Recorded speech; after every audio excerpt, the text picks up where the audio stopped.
அடுத்ததாக இப்போ நம்ம என்ன பார்க்க போகிறோம் அப்படின்னா, பேராமீட்டர் அப்படின்னா என்ன, ஆர்குமெண்ட்ஸ் அப்படின்னா என்ன.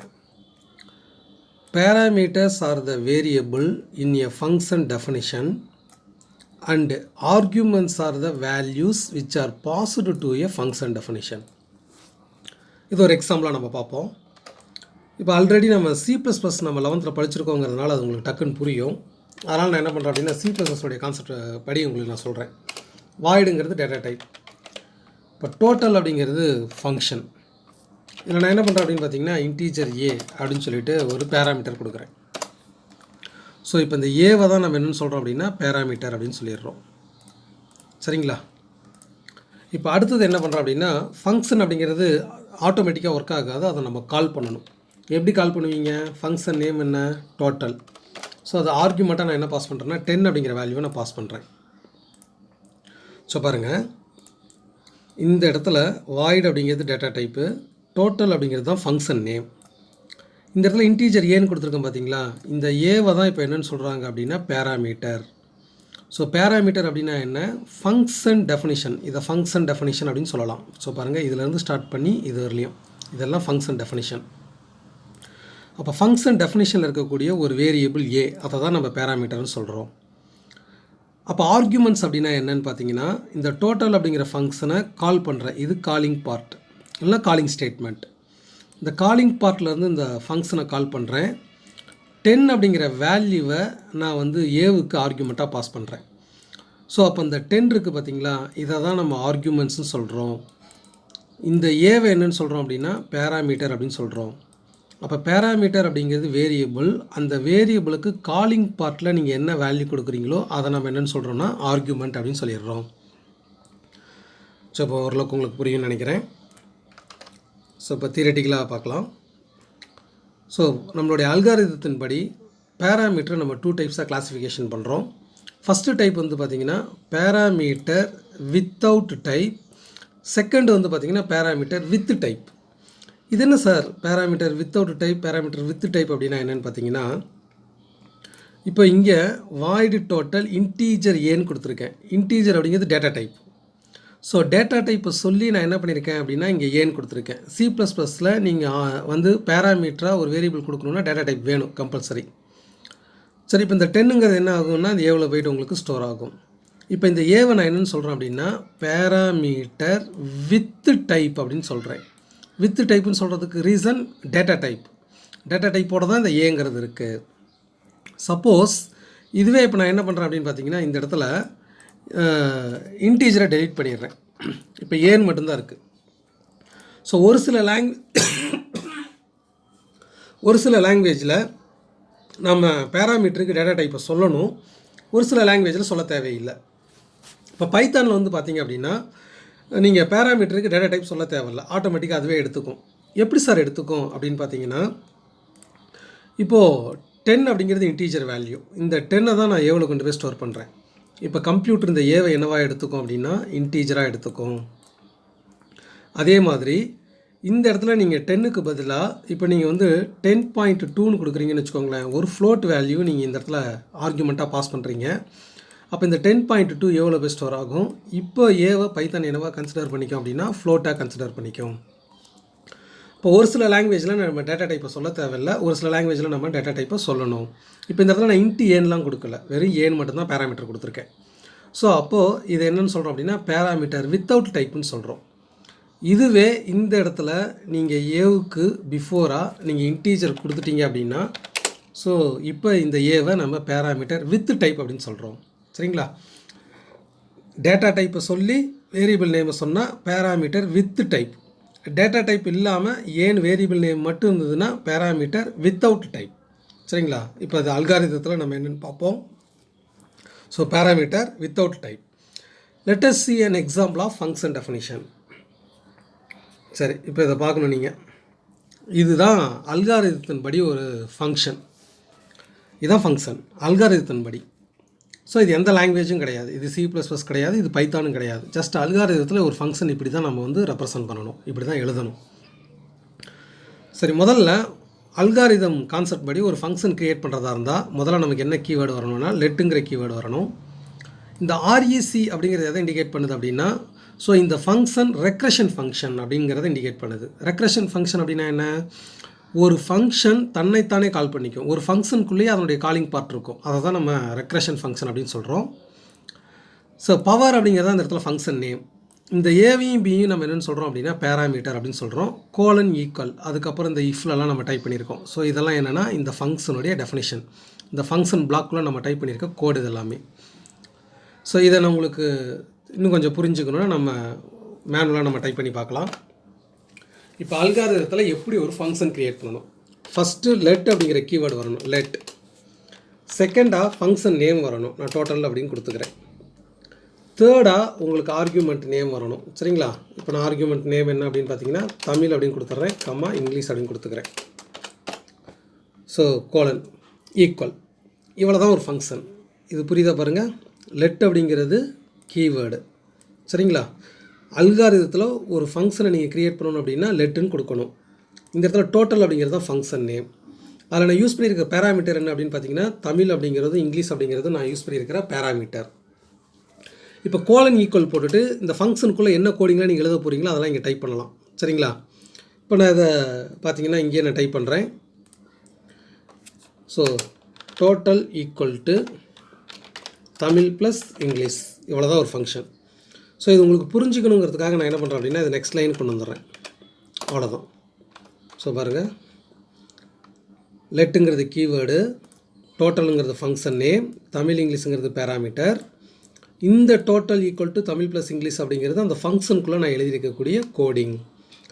அப்போ இந்த கோலன் ஈக்குவல் வச்சுட்டு தான் அதுக்கப்புறம் ஃபங்க்ஷனில் நீங்கள் என்ன கோடிங் எழுதணுமோ அதை நீங்கள் கொண்டு வரணும். இப்போ இதை நான் ஒரே லைனில் கொண்டு போனேன் அப்படின்னு பார்த்தீங்க அப்படின்னா இந்த மாதிரி இருக்கும். சரிங்களா? இப்படி தான் ஒரே லைனில் எழுதுறதா இருந்தால் இதை நம்ம 1 by 1 எழுதுறதா இருந்தால் இதை நெக்ஸ்ட் லைனுக்கு நம்ம கொண்டு வந்துடலாம். சரிங்களா? இப்போ எப்படி ஒரு ஃபங்க்ஷன் க்ரியேட் பண்ணுறதுங்கிறது உங்களுக்கு புரியுதுங்களா?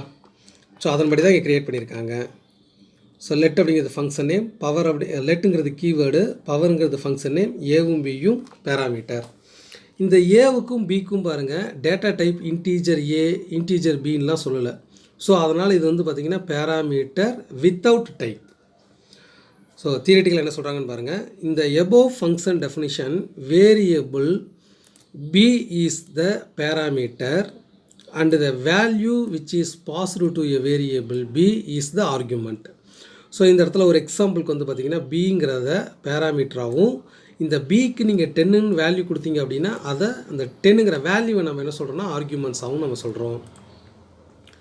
சரி, அடுத்ததா the precondition require and post condition return of the function is given. So இதில் ப்ரீ கண்டிஷன் அப்படிங்கிறது இன்புட், நமக்கு எந்த மாதிரி இன்புட் இருக்கணும் அப்படிங்கிறது தான் இந்த ப்ரீ கண்டிஷன் அப்படிங்கிறது. ஸோ இங்கே ரெக்கையர் கொடுத்துருக்காங்க பார்த்தீங்களா, இதுதான் ப்ரீ கண்டிஷன். பி கொடுக்கக்கூடிய value greater than or equal to 0 உங்களுக்கு இருக்கணும். அதே மாதிரி ரிட்டர்னில் என்ன கொடுக்குதோ அதுதான் அந்த ஃபங்க்ஷனுடைய உங்களுக்கு அவுட்புட் அப்படின்னு சொல்லி சொல்கிறாங்க. சரி, அடுத்ததா the precondition requires and post condition return of a function is given. So pre condition அப்படிங்கிறது ஆர்கியூமெண்ட்டாக நீங்கள் வேல்யூ கொடுக்குறீங்க, அதெல்லாம் கால்குலேட் பண்ணி உங்களுக்கு ஆன்சரை வந்து போஸ்ட் கண்டிஷன் ரிட்டர்ன் பண்ணோம்.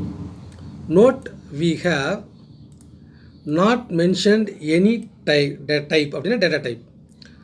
ஸோ இந்த இடத்துல எக்ஸாம்பிள் வந்து பார்த்திங்க அப்படின்னா நமக்கு எந்த டேட்டா டைப்பையும் நம்மளுடைய அல்காரிதத்தில் நமக்கு சொல்லலை. ஸோ இங்கே பாருங்கள், இங்கே ஏபின்னு மட்டும்தான் கொடுத்துருக்காங்களே தவிர ஏபிங்கிறது எந்த டேட்டா டைப் அப்படிங்கிறது இந்த இடத்துல நமக்கு சொல்லவே இல்லை, வெறும் ஏபின்னு மட்டும்தான் ஜஸ்ட் இருக்குது. ஸோ அதான் இங்கே எக்ஸ்பிளைன் பண்ணுறாங்க. Note we have not mentioned any data type. Some language compilers solve this type inference problem algorithmically, but some require the type to be mentioned. So ஒரு சில லாங்குவேஜுக்கு நீங்கள் என்ன பண்ணணும் அப்படின்னா நீங்கள் வந்து டேட்டா டைப்பை சொல்லணும். அதாவது எந்த இடத்துல அப்படின்னா ஆர்கியூமெண்ட்ஸ் தான் நீங்கள் இந்த இடத்துல இன்டீஜர் ஏ இன்டீஜர் பி டேட்டா டைப்பை சொல்லணும். ஆனால் ஒரு சில லாங்குவேஜில் நீங்கள் டேட்டா டைப்பை சொல்ல தேவையில்லை. ஒரு எக்ஸாம்பிளுக்கு C++ல் நீங்கள் ஆர்கியூமெண்ட் யூஸ் பண்ணுறதா இருந்தால் டேட்டா டைப் இன்ட்டுன்னு கொடுத்துட்டு தான் ஏன்னு கொடுக்கணும். ஆனால் பைத்தானில் நம்ம டேட்டா டைப்பை சொல்ல தேவையில்லை. சரிங்களா? நான் தான் உங்களுக்கு எக்ஸாம்பிள் இங்கே கொடுத்துருக்கேன் பாருங்கள். எக்ஸாம்பிளில் C++ல் ஒரு ஃபங்க்ஷன் க்ரியேட் பண்ணுறதா இருந்தால் ஸோ வாய்டும் கொடுத்துட்டு டோட்டல் அப்படிங்கிறது ஃபங்க்ஷன் நேம், இங்கே டேட்டா டைப்பை சொல்லிவிட்டு தான் C++ல் நீங்கள் பேராமீட்டர் நீங்கள் சொல்லணும். சரிங்களா? ஆனால் இது C++ல் இது கரெக்டு. ஆனால் பைத்தானாக இருந்துச்சுன்னா நீங்கள் என்ன பண்ணவே தேவையில்லை, டேட்டா டைப்பை நீங்கள் சொல்ல தேவையில்லை. சரி, பைத்தானில் எப்படி ஒரு ஃபங்க்ஷன் க்ரியேட் பண்ணணும் அப்படிங்கிறத அந்த லெசன் வரும்போது நம்ம பார்த்துக்கலாம். சரி, அடுத்தது வந்து பார்த்திங்கன்னா the above function definition, if the expression can return 1, then branch by the typing rule the entire if expression has type integer.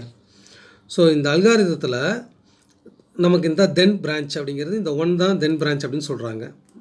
So இந்த அல்காரிதத்தில் உங்களுக்கு என்ன வேல்யூ ரிட்டர்ன் ஆகுது அப்படின்னா 1 அப்படிங்கிறது இந்த இடத்துல ரிட்டர்ன் ஆகுது. இஃப் அதாவது பீனுடைய வேல்யூ ஈக்குவல் டு 0வாக இருந்துச்சுன்னா நம்ம 1 அப்படிங்கிறத ரிட்டர்ன் பண்ண சொல்கிறோம். இந்த 1 அப்படிங்கிறது இன்டீஜர் அப்படிங்கிறதுனால டோட்டலாக இந்த இஃப் எக்ஸ்பிரஷனையே நம்ம என்னென்னு சொல்கிறோம் அப்படின்னா இன்டீஜர் அப்படின்னு எடுத்துக்கிறோம். சரி, அடுத்ததாக என்ன சொல்கிறாங்கன்னு பாருங்கள்.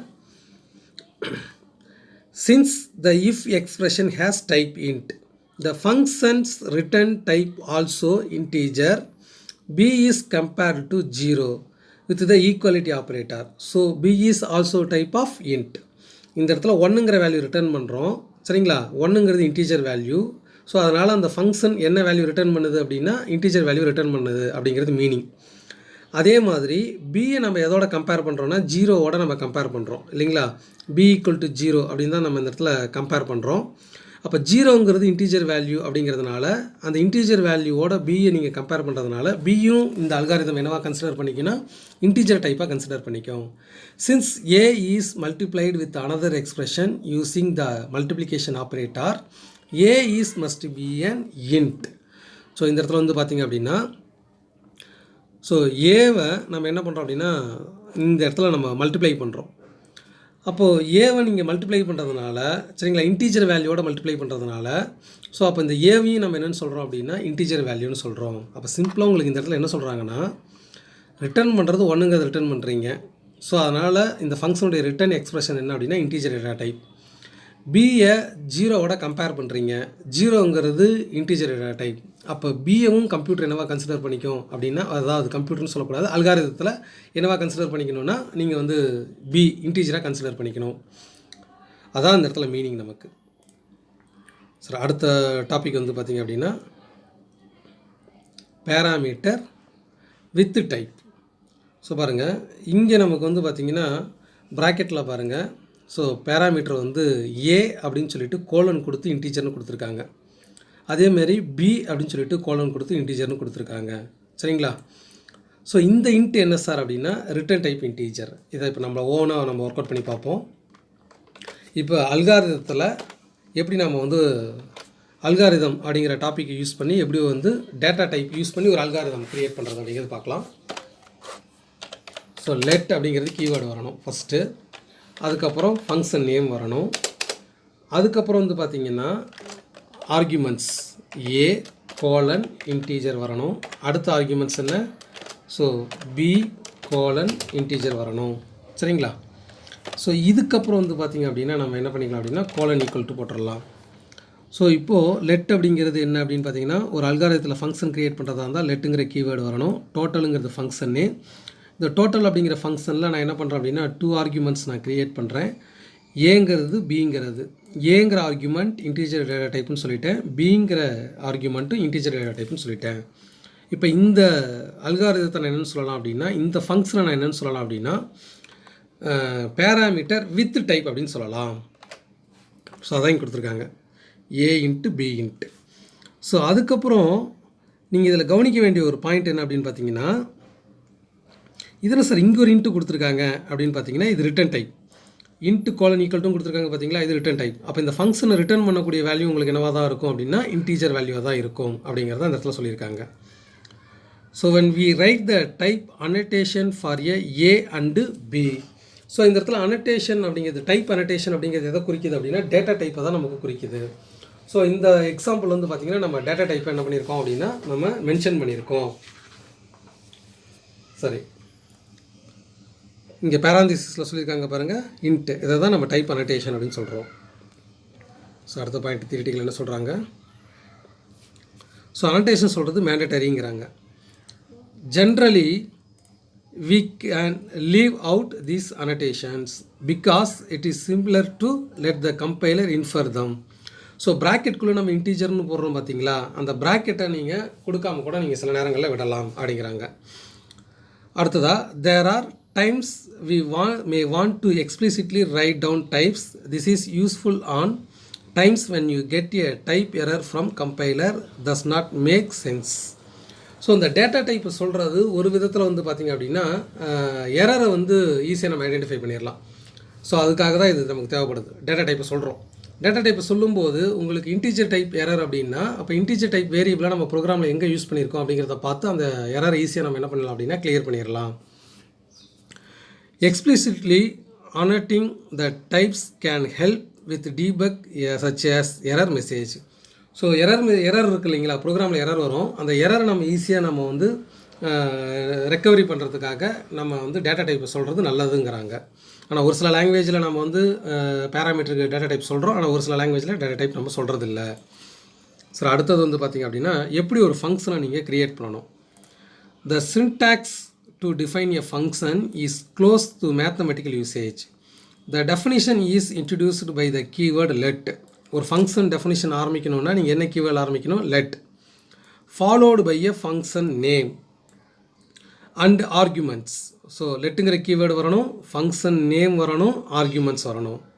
Then the formula that computes the image of the arguments are written after an equal sign. If you want to define a recursive function, use REC.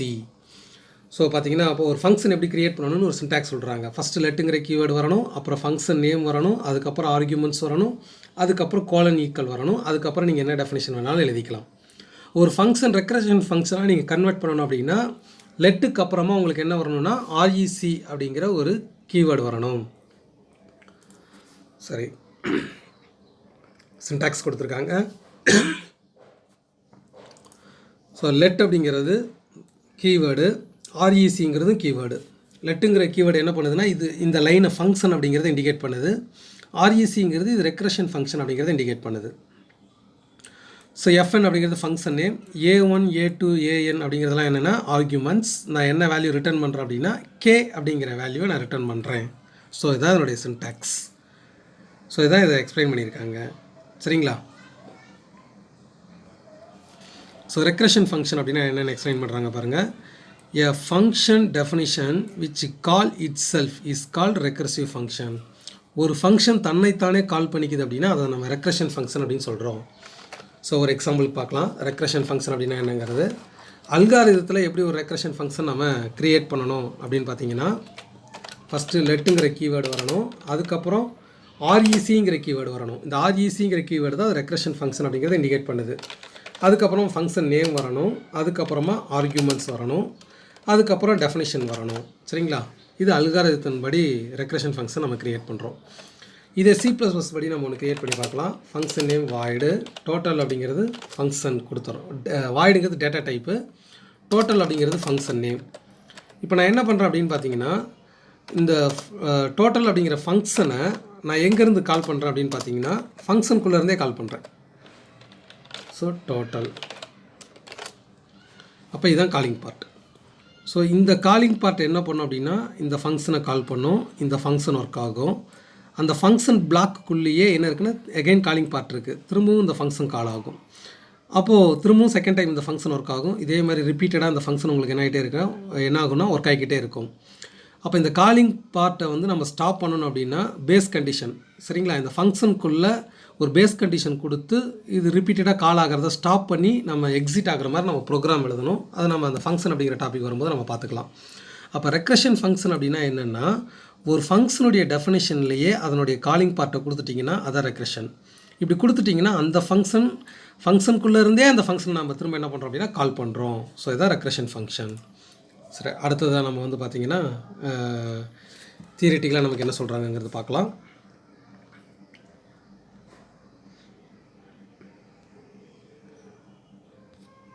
So உங்களுக்கு இந்த பேராகிராஃபை நீங்கள் கரெக்டாக கவனிக்கணும். இந்த பேராகிராஃப் இப்போ நம்ம அடுத்ததாக பார்க்க போகிறது syntax for function type. So அப்படின்னா என்ன, இது உங்களுக்கு வந்து டக்குன்னு பார்க்கும்போது ஒரு கன்ஃபியூஸ் இருக்கும், ஆனால் ரொம்ப சிம்பிளான ஒரு விஷயந்தான். நல்லா கவனிங்க. இந்த இடத்துல எக்ஸ் அப்படிங்கிறத ஆர்குமெண்ட்டுன்னு சொல்கிறோம், ஒய் அப்படிங்கிறத ரிட்டர்ன் வேல்யூன்னு சொல்கிறோம். எக்ஸ் அப்படிங்கிறது ஆர்குமெண்ட், ஒய்ங்கிறது ரிட்டர்ன், அந்த ஃபங்க்ஷன்லேருந்து ரிட்டர்ன் பண்ணக்கூடிய வேல்யூ. இப்போ எக்ஸுங்கிறது இன்டீஜர் டேட்டா டைப் அப்படின்னா அதுலேருந்து ரிட்டர்ன் ஆகிற வேல்யூ ஒய் என்னவாக இருக்கும் அப்படின்னா எனக்கு இன்டீஜர் டைப்பாக இருக்கும். அதே மாதிரி அடுத்த ஃபங்க்ஷனில் 2 ஆர்குமெண்ட்ஸ் யூஸ் பண்ணுறேன். செகண்ட் எக்ஸாம்பிள், x1 அப்படிங்கிறது 1 ஆர்குமெண்ட், x2 அப்படிங்கிறது 1 ஆர்குமெண்ட். இப்போ x1 x2வும் நமக்கு வந்து இன்டீஜர் டைப்பாக இருந்துச்சுன்னா அந்த ஃபங்க்ஷன்லேருந்து ரிட்டர்ன் ஆகக்கூடிய ஒய் நமக்கு என்னவாக இருக்கும் அப்படின்னா அதுவும் இன்டீஜர் டேட்டா டைப்பாக தான் இருக்கும். அடுத்ததாக மோர் ஆர்குமெண்ட்ஸ் யூஸ் பண்ணுறோம் ஒரு ஃபங்க்ஷனில். x1லேருந்து ஆரம்பித்து xn வரலையும் நிறைய ஆர்குமெண்ட்ஸ் யூஸ் பண்ணுறோம். அந்த ஃபங்க்ஷன்லேருந்து ஒய் அப்படிங்கிற வேல்யூவை நம்ம ரிட்டர்ன் பண்ணுறோம். அப்போ இந்த x1லேருந்து x1 வரலையும் xn வரையிலையும் இதெல்லாம் என்ன டேட்டா டைப்போ அப்போ அதே டேட்டா டைப் தான் அந்த ஃபங்க்ஷனில் ரிட்டர்ன் ஆகிற வேல்யூ இருக்குங்கிறாங்க. ஸோ பாருங்கள், எக்ஸாம்பிளாக தான் நமக்கு இங்கே எக்ஸ்பிளைன் பண்ணுறாங்க. The x and y are variable indicating types. எக்ஸும் ஒய்யும் இந்த இடத்துல என்ன ஒரு வேரியபிள், அது எதை இண்டிகேட் பண்ணுதுன்னா ஒரு டைப் அப்படிங்கிறது இண்டிகேட் பண்ணுது. இப்போ எக்ஸுங்கிறது இன்டீஜர் டேட்டா டைப் அப்படின்னா ரிட்டர்ன் ஆகிற வேல்யூ ஒய் உங்களுக்கு என்னவாக தான் இருக்கும், இன்டீஜர் டேட்டா டைப்பாக தான் இருக்கும். The type X y is the type of a function that get as input type x and return an output of type y. So இந்த இடத்துல x அப்படிங்கிறது இன்டீஜர் டேட்டா டைப்பை ரிசீவ் பண்ணுது அப்படின்னா y உங்களுக்கு return ஆகிற வேல்யூ உங்களுக்கு y வந்து பார்த்திங்கன்னா இன்டீஜர் டைப்பாக இருக்கும். வேர் x1 and x2 y is a type of a function that takes 2 input. அப்போ 2 ஆர்குமெண்ட் ரிசீவ் பண்ணுறோம். The first input of type x1 and the second input of type x2 and return an output of a type y. அப்போ x1 x2 அப்படிங்கிறத ஆர்குமெண்ட்டாக receive பண்ணுறோம், some calculation பண்ணுறோம். அப்போ ஒய்யில் போய் நீங்கள் ஆன்சரை ஸ்டோர் பண்ணுறீங்க. அப்போ ஒய் அப்படிங்கிறது என்னவாக இருக்கும் அப்படின்னா உங்களுக்கு இன்டீஜர் வேல்யூவாக இருக்கும். இப்போ உதாரணத்துக்கு எக்ஸில் 10ன்னு ஸ்டோர் பண்ணுறோம், x1ல் x2ல் நீங்கள் 20ன்னு ஸ்டோர் பண்ணுறீங்க. x1ஐயும் x2ஐயும் ஆட் பண்ணி நீங்கள் வந்து ஒய்யில் ஸ்டோர் பண்ணுறீங்க, சரிங்களா? அப்போ x1 x2 என்ன டைப்போ அதே டைப் தான் என்ன இருக்கும் அப்படின்னா ஒய் இருக்கும். லைக் அதர்வைஸ், ஸோ அடுத்த எக்ஸாம்பிள் பாருங்கள். x1 அதே மாதிரி x1லேருந்து ஸ்டார்ட் பண்ணி xn வரலையும் and Y has type X as input of n arguments and Y types of output. இப்போ x1 அப்படிங்கிறதுலேருந்து ஆரம்பித்து xn வரலையும் நீங்கள் ஆர்குமெண்ட்டை ரிசீவ் பண்ணுறீங்க. அதெல்லாம் கால்குலேட் பண்ணி ஆன்சரை ஒயில் ஸ்டோர் பண்ணுறீங்க. அப்போ அந்த எக்ஸ் எல்லாம் என்ன டேட்டா டைப்பாக இருந்துச்சோ அதே டேட்டா டைப் தான் உங்களுக்கு ஒய் இருக்கும் அப்படிங்கிறது அதில் மீனிங். சரி, அடுத்ததான் all functions are static definition, there is no dynamic function definition. ஒரு ஃபங்க்ஷன் அப்படின்னாலே அது ஸ்டாட்டிக் டெஃபினிஷன் தான். நீங்கள் வந்து இது நல்லா தெளிவாக புரியணுன்னா நீங்கள் ப்ரோக்ராமிங்கில் தான் நம்ம எக்ஸ்பிளைன் பண்ண முடியும். இப்போது நம்ம C+ நடத்தியிருப்போம். அதாவது கிளாஸில் டிக்ளேர் பண்ணக்கூடிய வேரியபிள் இருக்கும். ஒரு கிளாஸ் அப்படின்னா அதில் வேரியபிளும் இருக்கலாம், ஃபங்க்ஷனும் இருக்கலாம். ஆனால் கிளாஸ்க்குள்ளே இருக்கக்கூடிய வேரியபிளுக்கு மட்டும்தான் ஆப்ஜெக்டில் போய் மெமரி கிரியேட் ஆகும். ஞாபகம் இருக்குங்களா? கிளாஸ் அண்ட் ஆப்ஜெக்ட் அப்படிங்கிற டாப்பிக்கில் கிளாஸில் இருக்கிற வேரியபிளுக்கு ஆப்ஜெக்டில் மெமரி கிரியேட் ஆகும். ஆனால் கிளாஸில் இருக்கிற ஃபங்க்ஷனுக்கு ஆப்ஜெக்டினுடைய இன்சைடில் மெமரி கிரியேட் ஆகாது, வெளியில் தான் மெமரி கிரியேட் ஆகும். ஏன் கிளாஸில் இருக்கிற வேரியபிளுக்கு மட்டும் ஆப்ஜெக்டில் வந்து மெமரி கிரியேட் ஆகுதுன்னா ஒவ்வொரு வேரியபிளுக்கும் நம்ம வந்து ஒவ்வொரு ஆப்ஜெக்ட்லேயும் டிஃப்ரெண்ட்டான வேல்யூஸை ஸ்டோர் பண்ணுவோம். ஆனால் ஃபங்க்ஷனை பொறுத்தவரையிலையும் வந்து பார்த்திங்க அப்படின்னா எந்த ஆப்ஜெக்ட் வச்சு கால் பண்ணிங்கனாலும் அந்த ஃபங்க்ஷனுக்குள்ளே இருக்கக்கூடிய கோடிங் உங்களுக்கு வந்து சேமாக தான் இருக்கும், சரிங்களா? இப்போ இதை நான் சொன்னது உங்களுக்கு புரிஞ்சிருக்குமாங்கிறது தெரியல, சொல்லியிருக்கேன். நான் உங்களுக்கு கிளாஸில் வந்து பார்த்திங்கன்னா அதை நம்ம நல்லா டீப்பாக பார்த்துக்கலாம். ஒன்றும் இல்லை, இது ரொம்ப சிம்பிளான ஒரு விஷயந்தான். என்ன சொல்ல வராங்க, ஸ்டாட்டிக் அப்படின்னா ஒரு ஃபங்க்ஷனுக்குள்ளே நீங்கள் டைப் பண்ணக்கூடிய கோடிங் ஸ்டாட்டிக் தான். ஒன்ஸ் அந்த ஃபங்க்ஷனுக்கு ப்ரோக்ராம் எழுதுறீங்க, அது போய் மெமரியில் ஸ்டோர் ஆகுது. அந்த கோடிங்கை உங்களால் திரும்ப என்ன பண்ண முடியாது அப்படின்னா நீங்கள் மாடிஃபை பண்ணிக்க முடியாது, ஃபங்க்ஷனை கம்பைல் பண்ணி நீங்கள் ஸ்டோர் பண்ணிட்டீங்கன்னா. ஆனால் இதுவே வந்து உங்களுக்கு ஏன்னு ஒரு வேரியபிள் இருக்குன்னு வச்சுக்கோங்களேன். ஏங்கிற வேரியபிளுக்கு நீங்கள் ரன் டைமில் என்ன பண்ணலான்னா வேல்யூ வாங்கலாம், சரிங்களா? இப்போ சின்னு யூஸ் பண்ணி நீங்கள் என்ன பண்ணலான்னா வேல்யூ வாங்கலாம். ஸோ ப்ரோக்ராம் ஒர்க் ஆகும்போது நீங்கள் 10ன்னு கொடுத்தீங்கன்னா ஏவில் 10ன்னு ஸ்டோர் ஆகும், 20ன்னு கொடுத்தீங்கன்னா இந்த ஏவில் 20ன்னு ஸ்டோர் ஆகும். அப்போ இந்த ஏங்கிற வேரியபிள் வந்து டைனமிக், எப்போ வேணாலும் இந்த மெமரிகளோட வேல்யூ நீங்கள் சேஞ்ச் பண்ணிக்கலாம். ஆனால் ஒரு ஃபங்க்ஷனில் நீங்கள் கோடிங் டைப் பண்ணி அதை நீங்கள் ரன் பண்ணி கம்பைல் பண்ணிங்கன்னா அந்த கோடிங்கை திரும்ப உங்களால் மாடிஃபை பண்ண முடியாதுங்கிறது தான் அங்கே அந்த இடத்துல static definition, there is no dynamic definition அப்படின்னு சொல்கிறாங்க. அப்போ ஃபங்க்ஷன் கோடிங் எழுதுகிறோம், அது கம்பைல் ஆகி மெமரியில் ஸ்டோர் ஆகுதுன்னா அது உங்களுக்கு திரும்ப மாடிஃபை பண்ண முடியாதுங்கிறது அதுக்கு மீனிங். சரிப்பா, அடுத்த டாபிக் நம்ம நெக்ஸ்ட் வீடியோவில் பார்ப்போம்.